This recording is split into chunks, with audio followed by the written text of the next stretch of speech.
Hello दोस्तों, आप सभी लोगों का एडुटॉक इंडिया के इस नए वीडियो में बहुत बहुत स्वागत है। थोड़े गैप के बाद हम वीडियो लेकर के आ रहे हैं। और दोस्तों, जैसा कि आप देख सकते हैं, मैं न्यूज़पेपर लेकर बैठा हूं और आज के वीडियो में हम बात भी करने वाले हैं कुछ ऐसी खबरों के बारे में जिनके बारे में आपने सुना है, और कुछ ऐसी खबरें जो नॉर्मली नेशनल जो आपके टेलीविज़न्स होते हैं, चैनल होते हैं, उस पर दिखाए नहीं जाते हैं। दिखाए भी जाते हैं तो मे भी आपसे मिस हो गए होंगे।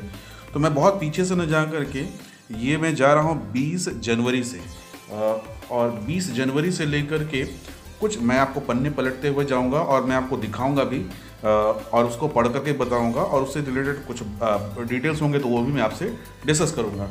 ये 20 जनवरी का अखबार है, नवभारत टाइम्स है, और नवभारत टाइम्स के ही हवाले से मैं आपको बता रहा हूँ। सबसे पहले जो बड़ी घटना थी, 20 या बड़ी घटना, बड़ी खबर, और नेशनल न्यूज़ में बहुत छाया हुआ भी था। जैसा कि आप देख सकते हैं, गाबा में गजब, ये हेडलाइन था आपका नवभारत टाइम्स का 20 तारीख का, 20 जनवरी बुधवार का दिन था।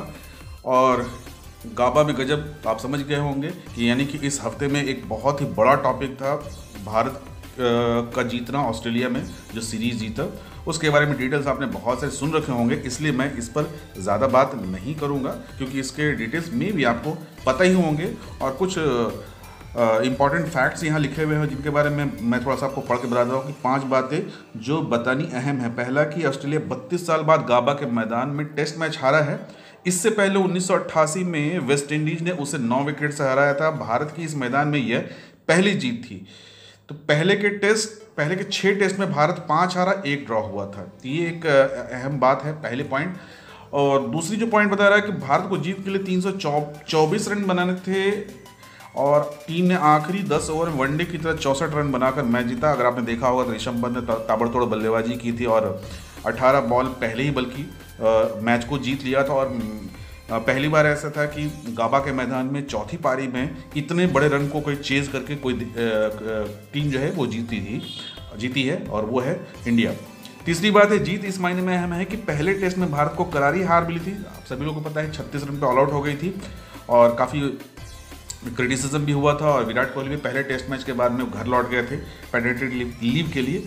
तो उसके बाद में इस तरह से इंडियन टीम की जो कमबैक है वो बहुत ही इनक्रेडिबल था, इसलिए भी बहुत मायने रखती है। चौथा पॉइंट इसमें दिखा हुआ है, टीम के 5 खिलाड़ी शुभमन गिल, मोहम्मद सिराज, नवदीप सैनी, वाशिंगटन सुंदर और टी नटराजन ने इस दौरे से पहले टेस्ट नहीं खेला था। इनमें तो बल्कि टी नटराजन की बात करें और वाशिंगटन सुंदर की बात करें तो मैं आपको बता दूं, ये सिर्फ नेट बॉलर के तौर पे वहाँ पर गए हुए थे, और सिर्फ वो प्रैक्टिस कराने के लिए, चूँकि ऑस्ट्रेलियन टीम में नेथन लायन थे तो उनकी गेंदों को प्रैक्टिस कराने के लिए वाशिंगटन सुंदर और टी नटराजन जो थे वो एक उभरते हुए सितारा थे। आईपीएल में काफ़ी अच्छा उन्होंने परफॉर्म किया था। तो इनको फास्ट बॉलिंग की प्रैक्टिस के लिए ताकि इंडियन बैट्समैन को प्रैक्टिस हो सके, इसके लिए सिर्फ ले जाया गया था। लेकिन देखिए, इतने सारे लोग इंजर्ड हुए हमारी टीम में कि इन सभी लोगों को मौका मिल गया। हालांकि शार्दुल ठाकुर, लेकिन उनका भी कह लीजिए कि एक तरह से पहला ही मैच था जहां पर उन्होंने अपने आप को साबित भी किया, और दोनों तरह से देखा जाए बॉलिंग और बैटिंग दोनों में उन्होंने अपने आप को साबित किया। तो बहुत बड़ा न्यूज़ था और काफ़ी चर्चा भी हुई। दूसरा, अब मैं क्रिकेट से हटता हूं चूँकि ये कॉमन है और इसमें न्यूज़ चैनल में आपने देखा होगा। एक और इस हफ्ते में आपको ये खबर सुनाई दी होगी, व्हाट्सएप को लेकर के पॉलिसी।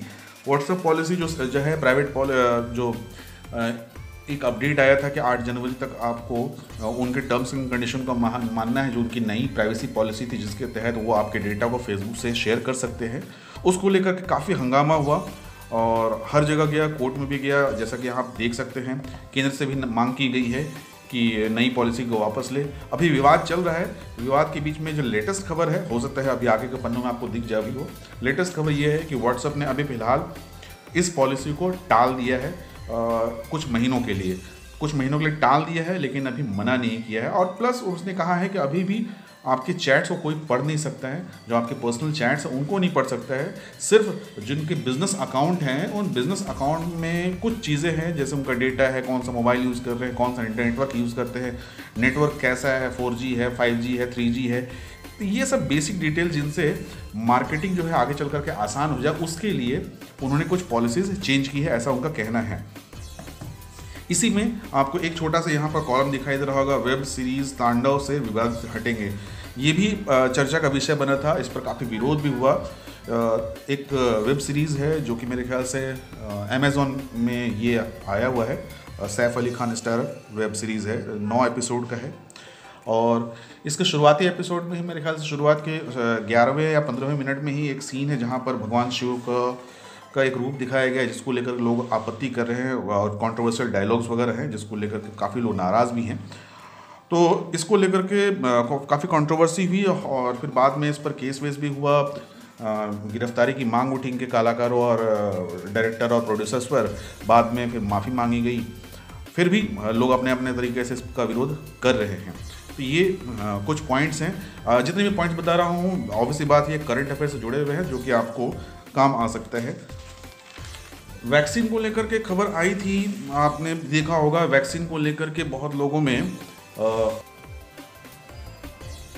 तो दोस्तों अगली जो खबर है रिगार्डिंग वैक्सीन है, मे बी आप स्क्रीन पे देख पाए, मैं थोड़ा एडजस्ट कर लेता हूँ। ये देखिए, SMS का इंतज़ार खत्म, जब वक्त तब लगवाएं वैक्सीन। एक्चुअली वैक्सीन को लेकर के काफ़ी लोगों में डर था शुरुआती दौर में, और जिसके चलते जिन लोगों का नंबर आ रहा था, क्योंकि कोवैक्सीन ऐप के थ्रू, कोविन ऐप के थ्रू लोगों में वैक्सीन लगाया जा रहा था, तो बहुत लोगों का जो नंबर आ रहा था वो हॉस्पिटल पहुंच ही नहीं रहे थे वैक्सीन वगैरह लगाने के लिए। तो वैसे केस में अब सरकार ने थोड़ा सा बदलाव किया है। ये 20 तारीख की खबर है, हालांकि अब तो बहुत सारे अपडेट आ गए हैं। मैं आपको बता दूं कि दिल्ली में खास करके जितने भी बड़े हॉस्पिटल्स हैं, उन हॉस्पिटल्स में 80 से 90% लोग जो हैं वो आकर के, जिनका नाम आ रहे हैं वो लोग आकर के वैक्सीन लगवा रहे हैं। और यहाँ तक कि जो लेटेस्ट खबर है उसके हिसाब से प्रधानमंत्री नरेंद्र मोदी जो है वो सेकेंड फेज़ में वो भी वैक्सीन लगवाने वाले हैं। और 50 से ऊपर के जितने भी सांसद वगैरह हैं मेरे ख्याल से वो भी वैक्सीन लगाने वाले हैं, ताकि लोगों में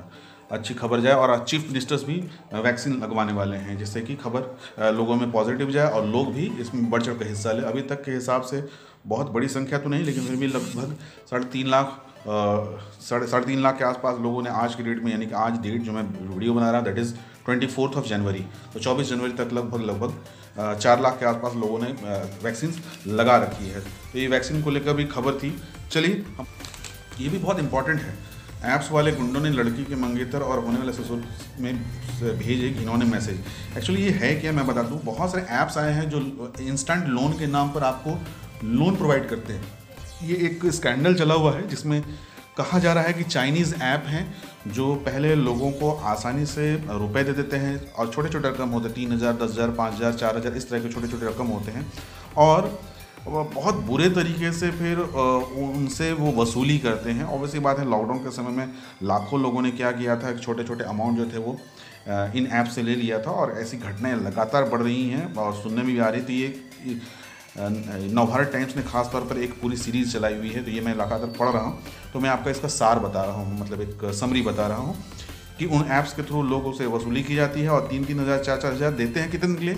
1 हफ्ते के लिए, 5 दिन के लिए, 7 दिन के लिए। और जो नहीं दे पाता है फिर उससे बहुत मोटी रकम, मतलब मैं तो लगातार अखबार पढ़ रहा हूँ, उसमें एक में तो ऐसा भी था कि 4,000 के बदले में 40,000 तक वसूला, फिर भी वो नहीं माने और पूरा तरह तरह के हथकंडे अपनाते थे। और इतने बुरे हथकंडे, जैसा कि आप हेडलाइन में भी पढ़ रहे होंगे, वो ऐप के थ्रू क्या करते थे, आपके मोबाइल में घुस जाते थे और आपके जितने भी कॉन्टैक्ट लिस्ट में जो करीबी लोग होते थे, महिलाएं पुरुष चाहे माँ बाप जो भी हो, सबका एक व्हाट्सएप ग्रुप बना करके बहुत बुरे बुरे मैसेजेस वगैरह भेजा करते हैं कंपनियां। ये चल रहे हैं। हालांकि इसको लेकर के अब काफ़ी कड़ाई हो रही है, काफ़ी गिरफ्तारी वगैरह भी हो रही है, लेकिन मैं आपको अवेयरनेस के लिए ये बातें बता रहा हूँ। शायद नेशनल न्यूज़ चैनल में ये सब चीज़ें न दिखाई गई हूँ, इसलिए मैं आपको यहाँ दिखा रहा हूँ। यहाँ देखिए, लिखा भी है, होटल के स्टाफ ने 6,000 का लोन लिया और भरे कितने, 2 लाख रुपए। सोचिए क्या स्थिति रही होगी कि 6,000 रुपये लेकर के 2 लाख रुपए भर दिया, कैसे रहा होगा। तो बहुत एक बड़ी खबर है और काफ़ी सारे, खास करके इसमें यूथ है, इसमें जितने भी लोग मैं देख रहा हूँ पढ़ने वाले स्टूडेंट्स हैं, यूथ है जो ऐसे ट्रैप में फंस रही है। चलिए, स्कूलों को लेकर के भी मैं बता दूँ, काफ़ी सारे राज्य हैं जहाँ पर स्कूल जो है वो खुलने लगे हैं। दिल्ली में भी स्कूल्स खुल गए हैं, 9वीं 10वीं 11वीं 12वीं के बच्चों के स्कूल खोल दिए गए हैं। ये हालांकि वो स्कूलों के को लेकर के ही है। शुरुआत में अटेंडेंस कम रही, लेकिन बाद में अटेंडेंस जो है धीरे धीरे बढ़ने लगी। जो कि मैं सिर्फ 20 तारीख का अखबार आपको दिखा रहा हूँ, तो अटेंडेंस जो है लगातार बढ़ने लगे। और देश के अलग अलग हिस्सों में भी स्कूल्स खुल रहे हैं। हरियाणा में है, राजस्थान में है, पंजाब में है, कई राज्यों में, MP में भी ऑर्डर्स आ गए हैं। स्कूल जो है अभी बड़े बच्चों के लिए खुल रहे हैं, छोटे बच्चों के लिए तो अभी फ़िलहाल नहीं खुल रहे हैं। आपने ये व्हाट्सएप चैट के बारे में भी ये देखिए, अर्नब को समन भेजने पर कानूनी सलाह ले रही पुलिस। ये वाला न्यूज़ जो है वो नेशनल चैनल पे नहीं आ रहा है। कहीं ना कहीं ये व्हाट्सएप चैट को लेकर के बहुत सारे लोग जो है न्यूज़ नहीं दिखा रहे हैं। आपने शायद कहीं कहीं सुनी होगी, तो मैं आपको बता दूं कि इसमें बार्क के अध्यक्ष और अर्नब गोस्वामी जो है, इन दोनों के बीच में जो चैटिंग हुई थी, और उस चैटिंग के जो चैटिंग का जो कह सकते जो पूरा मैसेज है वो पूरा का पूरा लीक हो गया। और उसमें बहुत सारी ऐसी बातें थी जो नॉर्मली होनी नहीं चाहिए। बहुत सारे नेशनल सिक्योरिटी से रिलेटेड जो मुद्दे भी जो थे वो भाई साहब चैट कर रहे थे, वो भी तब जब सरकार ने वो एक्शन लिया नहीं था, यानी कि एक्शन लेने से पहले ही वो ये सब चैट कर रहे थे। तो काफ़ी बड़ा ये टॉपिक था। आप इसके बारे में गूगल कर सकते हैं। मैं अभी इसमें बहुत डिटेल बताऊंगा तो फिर वीडियो लंबा हो जाएगा और फिर मुश्किल होगा। इसे शुरू करते हैं, आगे की ओर बढ़ते हैं हम। 21 जनवरी में जहां किसान और सरकारों के बीच में बातचीत चल रही थी, तो आप देख रहे होंगे यहाँ पर भी है कि जो किसान आंदोलन है इसको लेकर के बहुत ख़तरनाक तरीके से सो कहा जाता है। आजकल आपने सुना होगा एक टर्म गोदी मीडिया। तो वो मीडिया जो है इस आंदोलन को बदनाम करने के लिए खालिस्तान, माओवादी और क्या क्या बहुत सारे टर्म्स यूज़ कर रहे हैं। लेकिन मैं आपको अभी उस पर नहीं लेके जाऊंगा। अभी ये बताने की कोशिश कर रहा हूँ कि सरकार और किसानों के बीच में जो बातचीत हुई, उस बातचीत में सरकार ने थोड़ा सा बैकफुट पे एक स्टेप लिया कि कहा कि भाई हम 1.5 साल तक जो है अपने कानून को रोकने के लिए तैयार हैं, आप अपना आंदोलन ख़त्म कर दो। किसानों ने नहीं माना और फाइनली 26 जनवरी को इनका बहुत बड़ा परेड निकलने वाला है। दिल्ली के आउटर रिंग में लगभग 100 किलोमीटर के रेंज में इनका अलग अलग पॉइंट से परेड निकलने वाला है। और ये बहुत ही बड़ा एक इवेंट है, क्योंकि मुझे लगता है कि किसी देश में ऐसा शायद इवेंट हुआ नहीं होगा इस तरह से, जहाँ किसानों ने रिपब्लिक डे या एक नेशनल डे में कोई इस तरह की घटना की होगी। तो ये मेरे ख्याल से इतिहास में दर्ज होगा। आप देखते जाओ, आपको अंदाज़ा हो जाएगा। और 21 तारीख की एक और सबसे बड़ी घटना थी, नमस्ते बाइडन बाय बाय ट्रंप। यहाँ देख सकते हैं, आपको हेडलाइन देखा होगा, यानी कि 46वें राष्ट्रपति के रूप में जो बाइडन जो है उन्होंने अमेरिका की कमान संभाली, और के साथ में कमला, यहाँ आप देख सकते हैं फ़ोटो में इनका दिया हुआ है। दोनों जो हैं, कमला हैरिस यहाँ है और ये जो बाइडन है। तो जो बाइडन और कमला हैरिस, ये राष्ट्रपति और ये उपराष्ट्रपति की, ये भारतीय मूल की हैं। तो दोनों ने अपना अपना पदभार संभाला। ट्रंप जो है वो बाय बाय हो गए, लिखा इसलिए बाय बाय लिखा हुआ है। ट्रंप जो है वो चले गए। नॉर्मली जब पुराने राष्ट्रपति होते हैं, नए राष्ट्रपति को सी ऑफ करते हैं, बट ट्रंप बहुत अजीब राष्ट्रपति थे। उन्होंने ठीक से उनको बाय भी नहीं बोला और वो चले गए चुपचाप से। ओके, रॉयल्स ने नहीं बढ़ाया स्मिथ का करार, सैमसंग को थमाई कमान का। तो जिनको आईपीएल में इंटरेस्ट होगा उनको बता दूं, या उनको जानकारी भी होगी कि आईपीएल में अभी वो ऑक्शंस का दौर चल रहा है। हालांकि अभी शुरुआत नहीं हुआ है। एक डेट था जिस डेट तक लोग अपने अपने जो प्लेयर्स को रिटेन करना चाहते हैं, यानी कि अपने साथ बनाए रखना चाहते हैं और किसको रिलीज़ करना चाहते हैं, और फिर उसके बाद में ट्रेडिंग का एक डेट है, और साथ उसके बाद में जब सब चीज़ें ख़त्म हो जाएंगी तो फिर एक दिन ऑक्शन होगा जिसमें टीमें जो है अपने लिए नए प्लेयर्स को एक तरफ से दूसरी तरफ लाने की कोशिश करेगी, खरीदने की कोशिश करेगी। तो ये आईपीएल से रिलेटेड भी काफ़ी गहमा गहमी है इस हफ्ते में, अगर देखा जाए तो चर्चा। दोस्तों, अब हम आ गए हैं 22 जनवरी में क्या है हमारे लिए ख़ास। एक तो बड़ी घटना हुई थी जो कि आपके स्क्रीन पर भी दिखाई नहीं दे रही, अब दिखाई देगी आपको। ये देखिए, एक तो बड़ी घटना हुई थी कि जहाँ पर आपका टीका बनाया जा रहा है, पुणे में जो कंपनी है सीरम की जो फैक्ट्री है, आप यहाँ इमेज में देख सकते हैं, बहुत भयानक आग लगी और इसमें 5 लोगों की डेथ भी हुई और बहुत बड़ी घटना है। हालांकि न्यूज़ में आई लेकिन बहुत छोटे से पार्ट में आई, इसलिए आपको जानकारी। हालांकि कहा जा रहा है कि जिस समय ये आग लगा उस समय कोविड से रिलेटेड वैक्सीन जो थी वो नहीं बन रही थी, कोई और वैक्सीन उस समय तैयार हो रही थी, इसलिए कोविड की वैक्सीन जो है वो सुरक्षित है। लेकिन बुरी बात यह है कि 5 लोगों की इसमें जान चली गई इस हादसे में, और काफ़ी बड़ी दुर्घटना थी। मतलब काफ़ी बड़े रूप में ये आग लगी हुई थी। इसका कारण जो है उसके लिए जांच वाँच जो नॉर्मली सरकारी प्रक्रिया होती है वो जांच वाँच बिठा दी गई है। देखिए, अगर इसके लेकर कोई खबर आती है तो मैं बताऊंगा। कि जहाँ आग लगी थी वहाँ पर कोरोना नहीं BCG के टीके बन रहे थे, तो इसलिए मैंने अभी आपको थोड़े पहले बताया भी था। और एक और खबर ये है कि भारत ने शुरुआती दौर में तो अपने पास में तो जो वैक्सीन वगैरह लगवाए, अब वो पड़ोसी देशों में बांग्लादेश, म्यांमार, भूटान, बांग्लादेश, नेपाल, इन सब देशों में भी अब वैक्सीन जो है एक दोस्ती के स्वरूप भेज रहा है, कई लाखों डोज जो है वो भेज रहा है।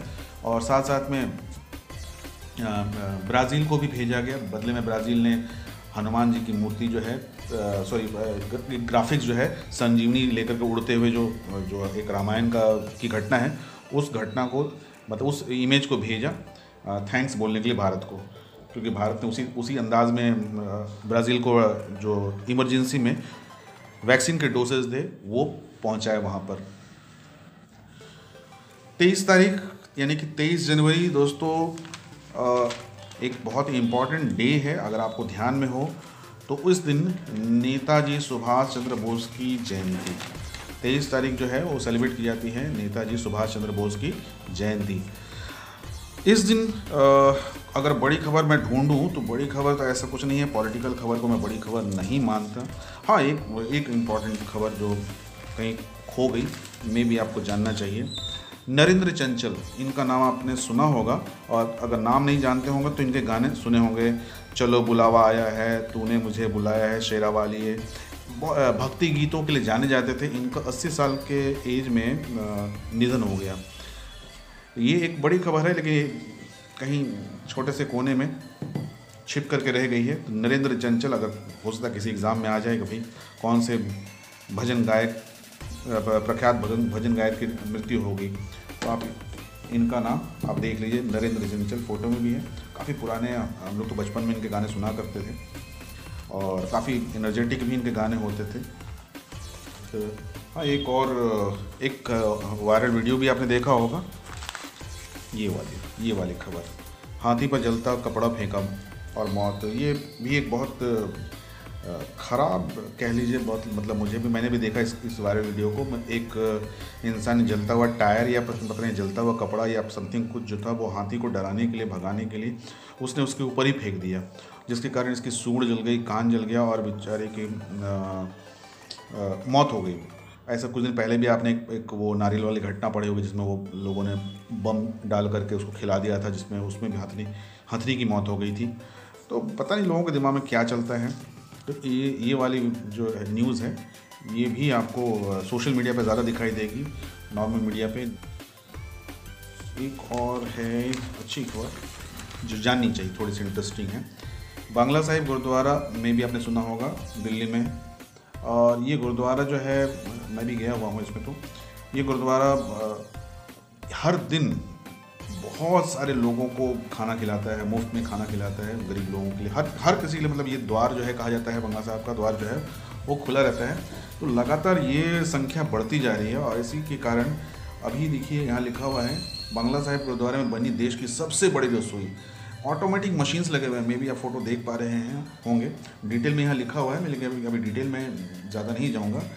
3 महीने के अंदर बनकर तैयार हुई देश की सबसे बड़ी रसोई 31 जनवरी से पहले शुरू कर दिया जाएगा लंगर हॉल। 4 से 5 घंटे में पकने वाला लंगर अब सिर्फ 1 घंटे में बनकर हो जाएगा तैयार।